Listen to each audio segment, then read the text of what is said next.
Exploited, the Cyber Truth, a podcast by RunSafe Security. Welcome back, everybody, to this episode of Exploited, the Cyber Truth. I am Paul Ducklin, and I am joined by Joe Saunders, CEO and founder of RunSafe Security. Hello, Joe. Hey, Paul, I'm ready to shake it up and duke it out. Let's go. Before we start, it's probably worth saying that we just happen to be recording this on 11/11, Armistice Day, or Veterans Day as you call it in the US. So we should say, lest we forget.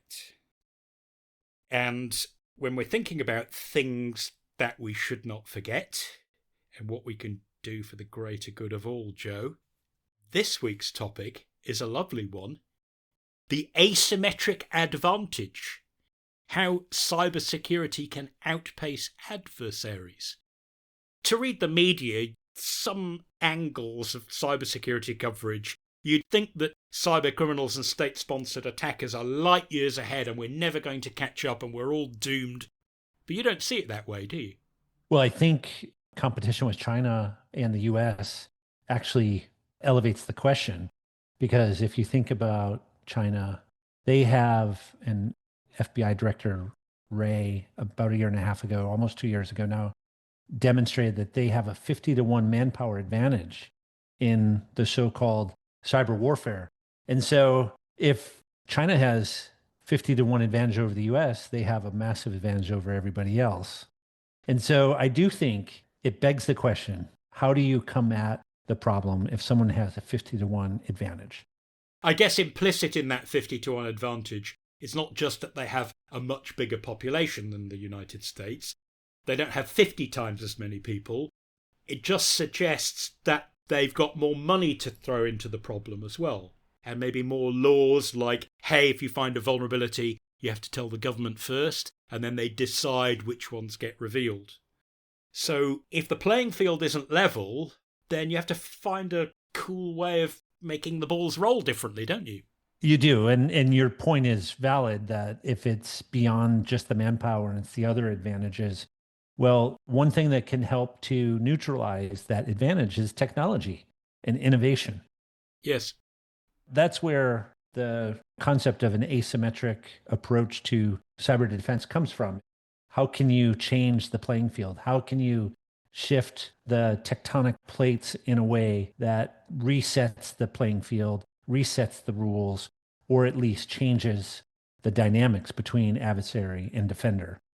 That's where there is all sorts of room for creativity and innovation, and certainly approaches to cyber defense that help shift that balance in general. Yes, it's always worth investing in things that make bad things less likely to happen, isn't it? A great example might be automotive safety or road safety. It's my understanding that in the United Kingdom, if you go back 100 years to the 1920s, there were far fewer cars and far fewer people and far fewer miles driven. Despite that, there were still more road deaths then than there are now. And some of that is that drivers have got better and driver training has got better and licensing has got more relevant. But a lot of it is that the vehicles we drive around in are just harder to do damage with by mistake, because we've put effort into making them safer, even if the driver is still... That seems to me pretty strong evidence that you can make a huge difference. You can make a huge difference. When you think about an asymmetric shift, in traditional cyber defense, you're thinking about, how do I patch this vulnerability to stop that attack? Well, that's a sort of a one-to-one response, and you're always reactive. You're always playing defense in the sense, but how can you go on offense and create greater resilience by shifting the rules? And in your automotive example, the rule shift is not how do we improve security, but how do we ensure safety? And that safety mechanism over time has meant fewer deaths. And also from a security perspective, as we see productivity gains in autonomous driving and the like, well, the auto industry is very attuned to safety. And so security in an autonomous world must equate to safety. My point is ultimately, if you think about it as traditional defense, how am I going to patch this vulnerability? Then you may not have the breakthrough idea. But if you think about it from safety perspective or a different perspective, then you've got an opportunity to make a step function shift in cyber defense in general. And so I have other examples I'd be happy to go into. Why don't you start with one of those examples right now, Joe? Just lead away, because I think it's fascinating how much you can do if you pick a few smart things to do that affect the entire playing field, as it were, rather than, as you say, just saying, well, every time the other guy gets a body blow in, I'll make sure I get a body blow back. Every time he hits me in the head, I'll make sure I return a blow to the head. Even if you win in the end, it's going to be a bit of a Pyrrhic victory, isn't it? Yeah. You need something that kind of rewrites the rules so that it's too hard for the other guy to continue. Certainly, counterpunching is a form of deterrence. And I think that leads to a difficult situation that escalates because it may continue and maybe you fight back a little bit harder, you punch a little bit harder, someone else wants to retaliate again. To give you two examples, certainly near and dear to the founding story of RunSafe is the story around memory vulnerabilities in software. These vulnerabilities have existed since the 80s, since we've known about vulnerabilities. Well, we just passed the anniversary of the internet worm, didn't we? 2nd of November. Yes. Oh, how much we have learned in all those years, 37 years, Joe. It was weak passwords, misconfigured servers, and a buffer overflow. Plus ça change, plus c'est la même chose. Yes, the more things change, the more they stay the same. Yeah. Patching vulnerabilities has sort of been a go-to necessary step for everybody. But at some point, constantly chasing patches, it's exhausting and you're always one step behind the adversary and you're reactive. And so can you change the playing field? Can you make it so even if something is not patched, you can still prevent exploitation? So changing that mindset. And that's what we set out to do at RunSafe. Some folks might call it patchless security, meaning even if there isn't a patch, you can still prevent the exploitation without even knowing what the attack vector actually looks like before the vulnerability is discovered. How do you prevent a 0 day from becoming a 0 day? And the way we do it at RunSafe is we address the vulnerabilities in a different way. We relocate those functions uniquely in the software every time the software loads on a device out in the field. And the benefit of that is the attacker never knows exactly where that vulnerability is going to be in memory. That's a very specific example, obviously near and dear to the RunSafe founding story of finding a different way to do cyber defense that is asymmetric. Now, Joe, you're not claiming that this obviates the need for patches when they're required, or that everyone else has got it wrong, are you? But what you are saying is that it's better to be in a situation where if you can't get a patch out, or if it's going to take weeks, months, or even years, which is much more likely in an embedded system than it is on the average Windows laptop, then you still have a fighting chance. And that also means that you don't need to break into a sprint every time there's a vulnerability reported, with the result that you're basically sprinting to finish a marathon. You're able to pick the sprints that you need to do for the patches you absolutely cannot avoid and not spend time just always having to counterpunch. Exactly right. The patching process, if you can smooth that out and you can free up resources in a more predictable way, introduce updates in a more rational way, not in a reactive way, a more predictive, proactive way, then you can focus your development efforts on new feature development as opposed to constantly reacting and chasing the next patch or the next fix or the next bug in a reactive sense. That's where the tectonic plate shift comes from, is by redefining the landscape, you're changing the cost structure. It really becomes an economic difference as well, this asymmetric concept. It's a very powerful thing. And let me give you one other example, which isn't really about security, but it is about innovation and technology. For 40, 50 years, maybe even longer, Moore's Law was all about doubling capacity and compute resources every 18 months. That was sustainable only for so long. At some point, it's going to taper off. Yes, you've run out of nanometers. You run out of nanometers. So what do? You've got to come up with something different. The compute needs and the energy needs in today's AI environment is completely different than it was 5, 10, 15 years ago. You look at GPUs and you look at NVIDIA and you look at what's going to happen going forward with things like system on wafer, software on wafer technology. If you can find a way to combine 4 or 8 chips on one wafer, so to speak, without those things overheating, then all of a sudden you've got a massive increase, a step function increase in compute resources. Those are the kinds of things, those breakthrough in technology that I think makes those economic shifts that are interesting out there.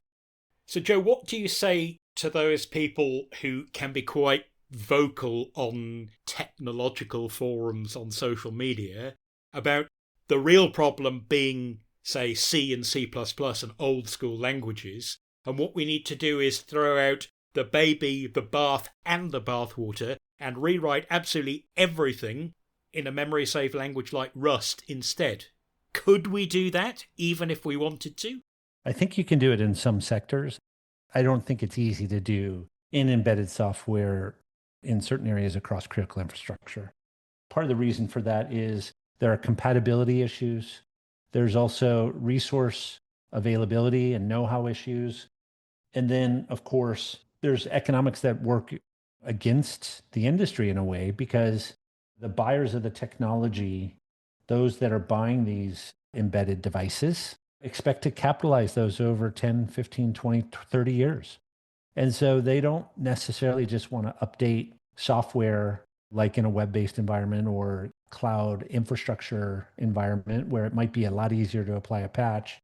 They also don't want to replace the capital investment that they made because they're trying to eke out performance for many years. In that example, there's a reason, there's an economic benefit to come up with a way to ensure your software is memory safe now, but you don't have to go through the pain of rewriting all your software in a memory safe language, because that will prevent you from investing in new innovation and new breakthroughs by rewriting everything. You'll be crowding out your development effort focused on solving the memory safety issue. And it wouldn't be a very asymmetric shift either, would it? If you think, well, we've got an adversary who's got 50 times as many people on the attack job as we have, and they got 50 times as much money, what are we going to do about it? A solution that says, well, why don't we just stop doing what we're doing, produce no new software, no patches for a few years, and spend 50 times as much money and start again? That's a little bit of a fool's errand, isn't it? Yeah, it's almost the opposite. Yes. It's almost the opposite step function. It'd be a step function backwards for a period of time in order to get the benefits. And so ideally, you can have your cake and eat it too. Have memory safety achieved today without rewriting all your code so that you have resilience in the investments that you've made, all the while freeing up resources to do new development in areas you want to, not just rewriting legacy code to replace it in general. And Joe, what would you say to people who note that attacks against systems like iOS or macOS and Windows, let's be fair, memory-based attacks are now much, much more expensive and much more difficult? In other words, there has been a somewhat asymmetric shift thanks to memory protections that have been put in, like ASLR address space layout randomization, stack protection, control flow guard, all of that stuff. That works well on desktop and server scale systems, doesn't it? Because you can build a bigger operating system and a bigger cocoon in it. But with embedded devices, it's more like saying, well, we can't wrap the whole car in 1 million airbags because it still has to get down these tiny lanes. And you're stuck with those tiny lanes in the embedded market, aren't you? A, because the devices are embedded and they're supposed to last for decades. B, because there are zillions of them. And C, because they've been tested and proved to work correctly from a safety and a timing and a performance regulatory point of view, as they were. New software might be more secure from a vulnerability point of view, but it won't necessarily meet the safety requirements that software was approved for. Yeah, and we're operating in highly constrained environments where the compute resources might be restricted as well. Safety standards are certainly key aspects. You have to invest in getting safety certified in general, and that can be a lengthy, laborious process. You have to demonstrate deterministically that everything will still operate the way you expect. And so certification is an investment on the product manufacturer side to ensure that safety, but also the hardware that's already been invested in may come with low power, low compute resources. And you can't just rewrite that in new software and expect that you're going to be able to meet all the requirements that are on there.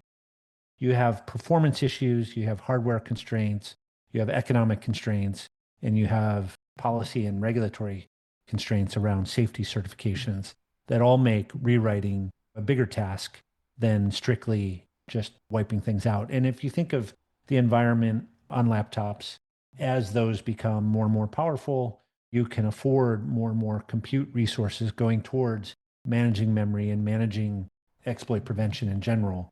And you can't necessarily do that in these highly constrained environments in critical infrastructure, say in the energy grid or in a data center where this stuff has to operate 24/7, or the data processing just won't happen. Because for a lot of these devices, although I guess technically they have an operating system layer, it's not like Mac OS or Windows, is it? Where you have the operating system, which is this multi-gigabytes worth of stuff with a huge number of libraries on top of which you install apps.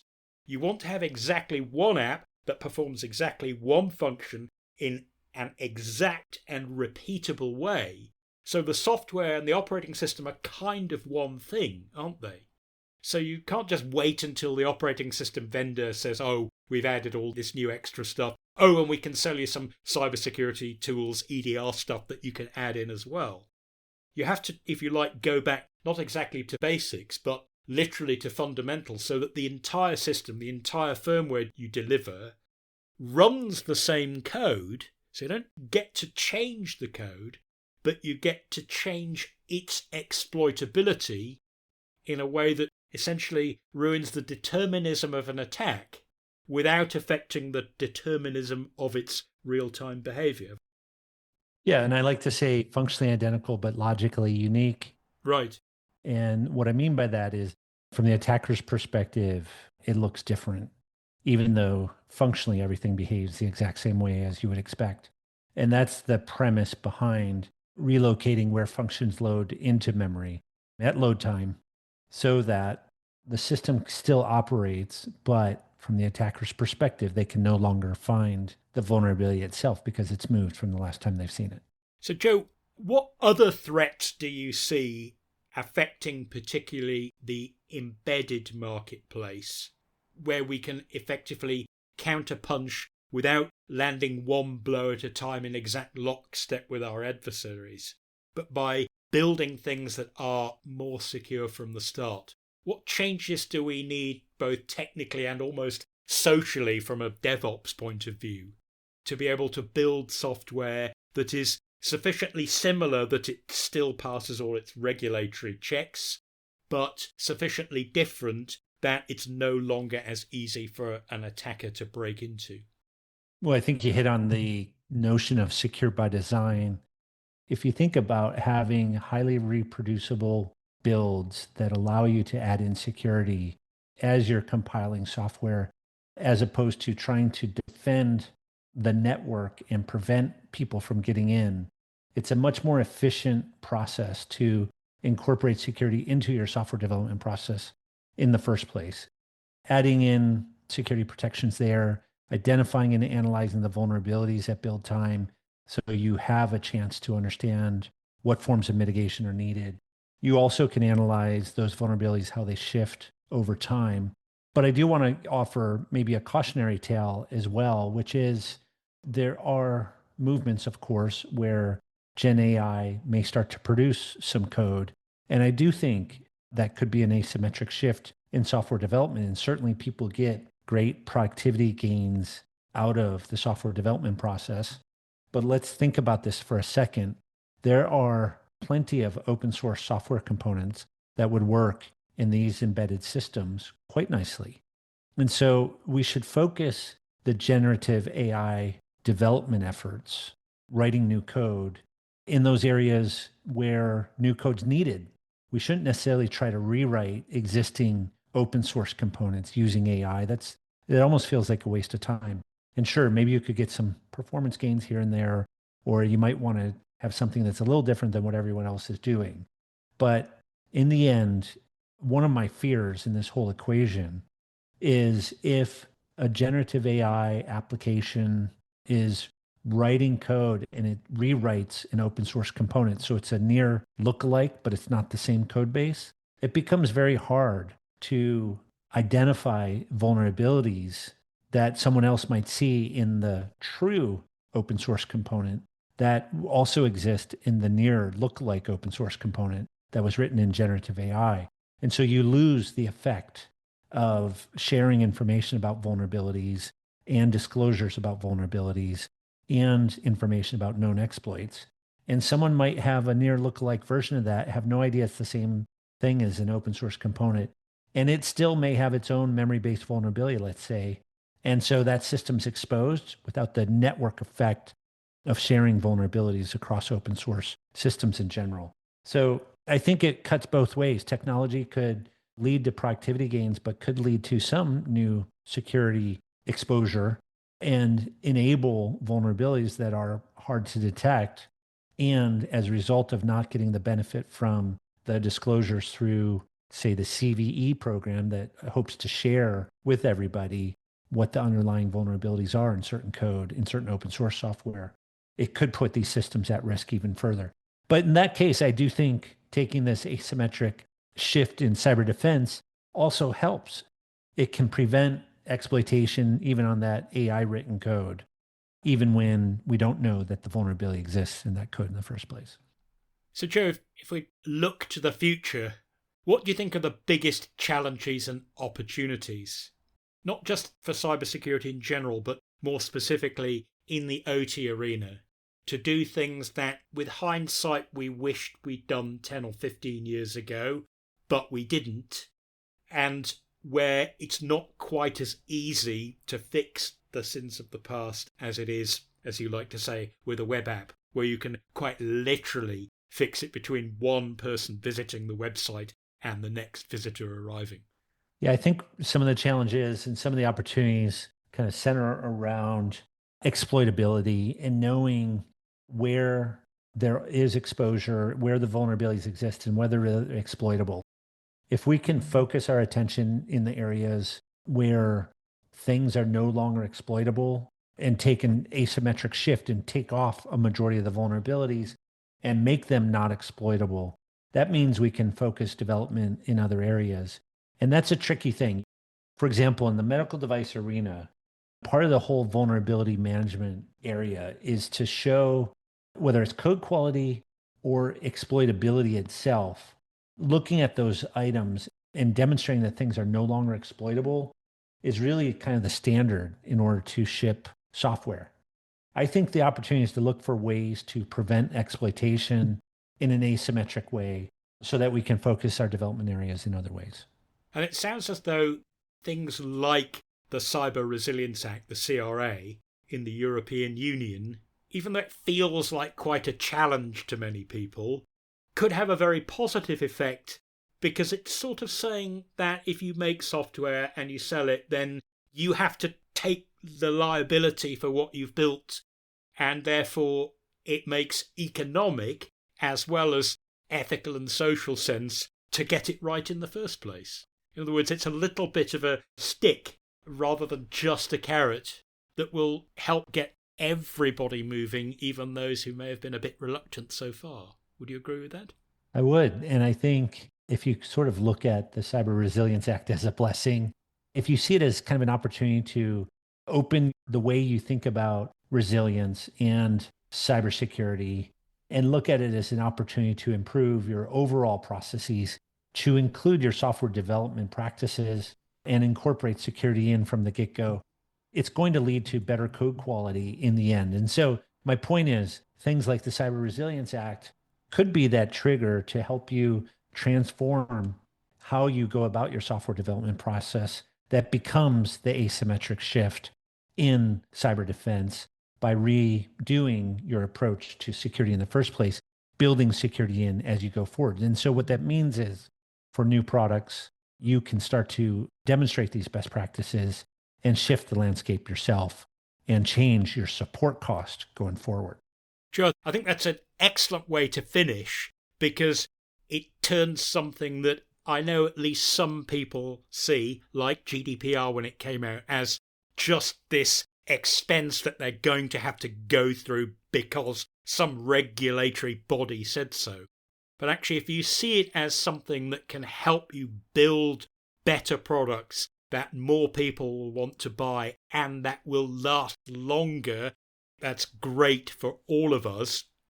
So, Joe, thank you so much for your passion and your insight in this fascinating topic.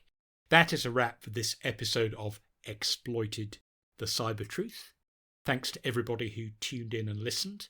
If you find this podcast insightful, please don't forget to subscribe so you know when each new episode drops. Please like and share us on social media as well. That means a lot to us. And don't forget to recommend us to everybody in your team so they too can benefit from Joe's wisdom and insight. Once again, thanks for listening, everybody. And remember, stay ahead of the threat. See you next time.